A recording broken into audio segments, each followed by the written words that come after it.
नमस्कार दोस्तों, स्वागत है आपका हमारी एपीएस क्लासेस में। चैनल पर अगर आप नए हैं तो चैनल को सब्सक्राइब, शेयर, कमेंट और लाइक करना बिल्कुल ना भूलें। साथ ही घंटी का निशान आएगा, उसे अवश्य दबाएं जिससे कि हमारी अगली वीडियो सबसे पहले आप तक पहुंचे। चलिए दोस्तों, आगे बढ़ते हैं। आज बात करेंगे हम समास पे, और मैं कोशिश करूंगी कि ट्रिक के माध्यम से मैं आपको समास बहुत अच्छे से समझा सकूँ। बस आपको ये वीडियो बहुत धैर्यपूर्वक देखनी है। चलिए दोस्तों, आगे बढ़ते हैं। समास का तात्पर्य है संक्षिप्तीकरण। ठीक है दोस्तों, समास का तात्पर्य क्या है? संक्षिप्तीकरण। जहाँ कम शब्दों में अधिक अर्थ प्रकट होता है, वहाँ पे आपका समास होता है। ठीक है, देखिए जहाँ पे भी आपका जो है कोई एक वाक्य सा होता है या फिर बहुत सारे शब्द होते हैं, लेकिन उसका एक ही शब्द में अर्थ हो, ठीक है, बहुत ही कम शब्द में अर्थ हो, वहाँ पे आपका समास होता है। ठीक है, देखिए समास को हम परिभाषा से समझ लेते हैं। दो अथवा दो से अधिक शब्दों से मिलकर बने हुए नए सार्थक शब्द को समास कहते हैं। ठीक है, आइए इसे उदाहरण से समझते हैं। देखिए, स्नान के लिए घर, ये पूरा एक वाक्य जैसा है। ठीक है, इसमें कई एक शब्द हैं, लेकिन इसको हमने संक्षिप्त भाषा में लिख दिया स्नान घर। तो स्नान घर का अर्थ पूरा ये हुआ, स्नान के लिए घर। परीक्षा के लिए भवन, ये पूरा एक अर्थ परीक्षा भवन का है। ठीक है, और हमने इसे छोटा संक्षिप्त में लिख दिया परीक्षा भवन। अगर हम किसी के सामने परीक्षा भवन भी बोलेंगे तो वो इसका अर्थ अपने आप समझ जाएगा। ठीक है, परीक्षा के लिए भवन। आइए अब जान लेते हैं हम कि समास के भेद कितने होते हैं। देखिए, समास के भेद जो हैं वो 6 होते हैं। ये बहुत ही पेपरों में पूछा जाता है। ठीक है, तो इसे आपको ध्यान रखना है कि समास के भेद कितने होते हैं।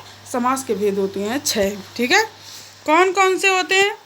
देखिए, अव्ययीभाव समास, तत्पुरुष समास, कर्मधारय समास, द्विगु समास, द्वंद्व समास और बहु समास। ठीक है, बहुब्रीहि समास। चलिए एक एक करके समझ लेते हैं। सबसे पहले हम अव्ययीभाव। चलिए दोस्तों, आगे बढ़ते हैं। अब हम पढ़ते हैं समास को पहचानने की ट्रिक। ठीक है, हमने समास के भेद कितने हैं? 6। उन 6 के 6 भेदों को हम ट्रिक के माध्यम से समझेंगे। तो सबसे पहला भेद है हमारा अव्ययीभाव समास। ठीक है, अव्ययीभाव समास देखो हम क्या होता है ये सब समझने की इतनी ज़्यादा ज़रूरत नहीं है। सिर्फ आप ये समझ लीजिए कि जो अव्ययीभाव समास होता है, ठीक है, तो उसकी शुरुआत में उपसर्ग लगा होता है। ठीक है, क्या लगा होता है? उपसर्ग। जिन शब्दों की शुरुआत में उपसर्ग लगा हो वो आपका अव्ययीभाव समास होता है। ठीक है, पहली पहचान तो इसकी ये है। और दूसरी, पहला पद, पहले पद में आपका अधिकांश जो आपके उपसर्ग हैं वो कौन कौन से लगे होते हैं? अनु, आ, प्रति, भर, यथा, यावत, हर इत्यादि। ठीक है, इत्यादि उपसर्ग आपके लगे होते हैं। ठीक है, देखो उपसर्ग क्या होता है? जो शब्द के आगे लगा होता है। ठीक है, तो देखिए उदाहरण से समझ लेते हैं हम इसे। जैसे प्रतिदिन, ठीक है, प्रतिदिन, अनुरूप, आजन्म, भर पेट, यथासंभव। तो आपने देखा कि जो दिन, रूप, जन्म, पेट और संभव, इनके आगे क्या लगा है? उपसर्ग लगा है। दिन के आगे प्रति लगा तो प्रतिदिन हो गया, रूप के आगे अनु लगा तो अनुरूप हो गया, जन्म के आगे आ लगा तो आ जन्म हो गया, पेट के आगे भर लगा तो भर पेट हो गया, संभव के आगे यथा लगा तो यथा संभव हो गया। ठीक है दोस्तों, तो आपको समझ में आया कि जहाँ पे भी आपके शब्द के आगे उपसर्ग लगा होगा तो वहाँ आपका अव्ययीभाव समास होगा। ठीक है दोस्तों, चलिए आगे बढ़ते। समास क्या होता है? इस समास को विग्रह करने पर का, की, के लिए, मैं, पर, पय आदि आते हैं। मतलब इसमें कारक चिन्हों का लोप होता है। ठीक है, और अगर हम इसे विग्रह करें तो इसमें मतलब कारक चिन्ह हमें दिखाई देते हैं। जैसे कि करुणापूर्ण शब्द, इसमें क्या है? कारक चिन्ह छुपा हुआ है, लेकिन हमने इसे विग्रह किया तो विग्रह करने पर क्या हुआ? करुणा से पूर्ण। ठीक है, तो से क्या है? कारक चिन्ह छुपा हुआ है। प्रयोगशाला, तो ये इसमें भी कारक चिन्ह छुपा हुआ है। अगर हम इसे विग्रह करेंगे तो हो जाएगा प्रयोग के लिए शाला। ठीक है, तो ये के लिए क्या है? ये भी कारक चिन्ह है। चिड़िया, चिड़ी मार, तो हम अगर इसे विग्रह करेंगे तो हो जाएगा चिड़ियों को मारने वाला। तो को क्या है? को है आपका कारक चिन्ह। ठीक है, ऐसे ही रथ चालक, रथ को चलाने वाला, तो ये भी क्या है, कारक चिन्ह। ठीक है, तो इस तरह से हमें हमारी परीक्षाओं में अगर इस तरह के शब्द दे भी दिए जाएं तो हम उन्हें विग्रह करके देख सकते हैं। अगर विग्रह करके देखेंगे तो हमें खुद ही समझ में आ जाएगा कि ये कौन सा समास है। ठीक है, अगर उसमें कारक चिन्ह छुपा हुआ होगा और कारक चिन्ह हमें अगर हम विग्रह करेंगे हमारे सामने आ जाएगा, तो वहाँ पे क्या होगा, वहाँ पे हमारा तत्पुरुष समास होगा। ठीक है, चलिए आगे बढ़ते हैं। कर्मधारय समास। ठीक है, कर्मधारय समास क्या होता है? इस समास में पहले शब्द के द्वारा दूसरे शब्द की विशेषता बताई जाती है। देखिए, इसकी जो पहचान होती है वो क्या होती है, इसमें जो पहला शब्द होता है वो दूसरे शब्द की क्या बताता है, विशेषता बताता है। ये बात हमें बहुत अच्छे से ध्यान रखनी है, क्योंकि हमेशा बहुब्रीहि समास में और कर्मधारय समास में कन्फ्यूजन बहुत बड़ा हो जाता है। ठीक है, तो इस कन्फ्यूजन को दूर हटाओ। सबसे पहले आप ये समझ लो कि जो भी शब्द होगा उसका पहला पद जो होगा वो आपका दूसरे पद की विशेषता बताएगा। ठीक है, दूसरी चीज़ क्या है कि विग्रह करने पर दोनों पद के मध्य में इस तरह के शब्द आएंगे, जैसे कि जो, के समान, ठीक है, आदि, या सी।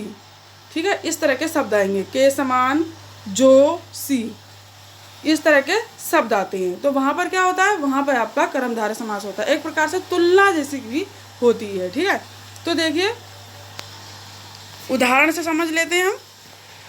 जैसे क्या है, चरण कमल। ठीक है, तो चरण कमल अगर हम इसे विग्रह करेंगे तो क्या हो जाएगा, कमल के समान चरण। ठीक है, तो यहाँ पर के समान शब्द आ गया। ठीक है, और क्या है, कमल जो है पहला पद क्या है, पहला पद दूसरे पद की विशेषता बता रहा है। ठीक है, ऐसे ही मृग नयन, मृग के समान नयन, तो जो के समान आया सबसे पहला, तो और दूसरा क्या है, जो मृग शब्द है वो दूसरे शब्द की विशेषता बता रहा है। ऐसे ही कनक लता, तो कनक की सी लता, तो यहाँ पर भी पहला शब्द दूसरे शब्द की विशेषता बता रहा है और की सी आया है यहाँ पर भी। ठीक है, चंद्रमुख, चंद्र के समान मुख, यहाँ पर भी के समान आया है और यहाँ पर भी पहला पद दूसरे पद की विशेषता बता रहा है। परमानंद, तो परम है जो आनंद, यहाँ पर भी देखिए जो बीच में आ गया और ये पहला पद दूसरे पद की विशेषता बता रहा है। ठीक है, तो यहाँ पर क्या होगा, यहाँ कर्मधारय समास होगा। चलिए आगे बढ़ते हैं।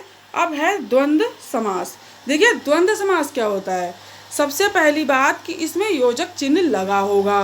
ठीक है, अब जरूरी नहीं कि योजक चिन्ह लगा है तो वो द्वंद्वी समास हो। सबसे पहली बात कि वो उसमें आपका द्वंद्व समास में आपका योजक चिन्ह लगा होगा, दूसरी एक दूसरे के विलोम होंगे। ठीक है, ज़्यादातर, और विग्रह करने पर एवं, या, अथवा, और ये शब्द आएंगे। ठीक है, तो आइए इन चीज़ों को ध्यान रख लेते हैं। थोड़े से नियमों को हम अगर अच्छे से पढ़ लें, समझ लें, तो हमें रट्टा लगाने की ज़रूरत नहीं पड़ेगी। और बस एक बार हम कोई भी परीक्षा में बैठने से पहले हम थोड़ा सा अपना जो नोट्स हैं उन्हें पढ़ के चले जाएंगे, तो हम कभी भी गलत करके नहीं आएंगे। ठीक है, तो देख लीजिए, इसे हम उदाहरण से समझते हैं। नदी, नाले। ठीक है, तो नदी और नाले, देखिए योजक चिन्ह है और नदी का नाले मतलब विलोम शब्द भी है, तो नदी और नाले, और भी आ गया बीच में।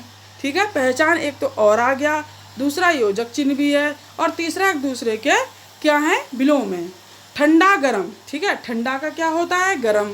ठीक है, विलोम शब्द, तो योजक चिन्ह भी है और एक दूसरे के विलोम भी हैं, ठंडा और या गरम, या आ गया बीच में। ठीक है, ऐसे उतार चढ़ाव, अब उतार और चढ़ाव। ठीक है, यहाँ पे और नहीं लिखा गया है, यहाँ पे और है, तो देखिए यहाँ पे और आ गया है और योजक चिन्ह लगा हुआ है और एक दूसरे के विलोम है ये। ठीक है, ऐसे भला, बुरा, तो भला का विलोम शब्द क्या होता है, बुरा होता है, तो योजक चिन्ह भी लगा है, एक दूसरे के विलोम भी हैं और बीच में या लगा हुआ है। ठीक है, तो देखिए हमने देखा कि सबसे पहले तो योजक चिन्ह लगा हुआ होता है। ठीक है, दूसरी बात, और, या, एवं, ये शब्द लगे होते हैं। अगर विग्रह करा हुआ होगा, विग्रह करेंगे हम उसी शब्द को, तो और, या, एवं ये शब्द बीच में लगेंगे योजक चिन्ह के स्थान पर, ठीक है।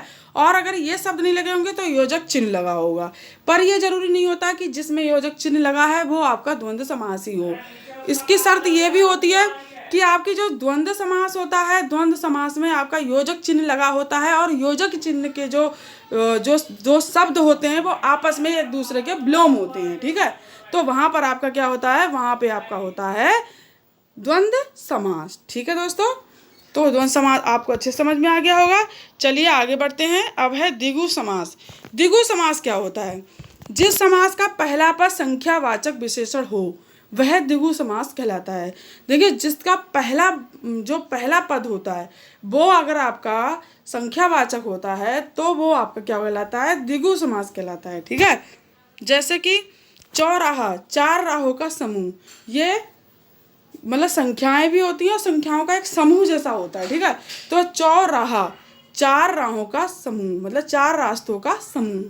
सप्ताह, 7 दिनों का समूह मतलब 7 जो दिन है उनका समूह। पंचमढ़ी, 5 मड़ियों का समूह, ठीक है। त्रिकोण, तीनों कोणों का समाहार, ठीक है। दोपहर, 2 पहरों का समूह, ठीक है।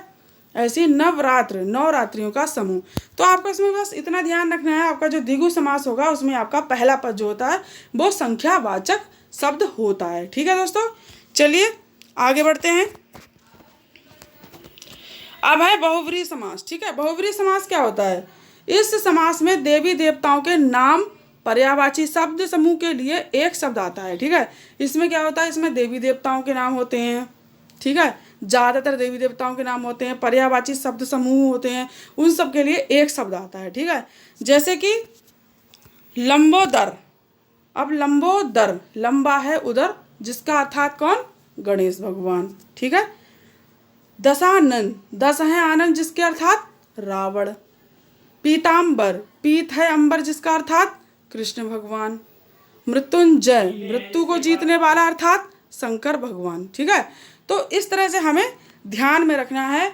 अगर हम ध्यान में रखेंगे तो हमें रट्टा लगाने की जरूरत नहीं पड़ेगी, बस समझ लेंगे, समझ के हम पेपर देने चले जाएंगे और हम पास भी हो जाएंगे।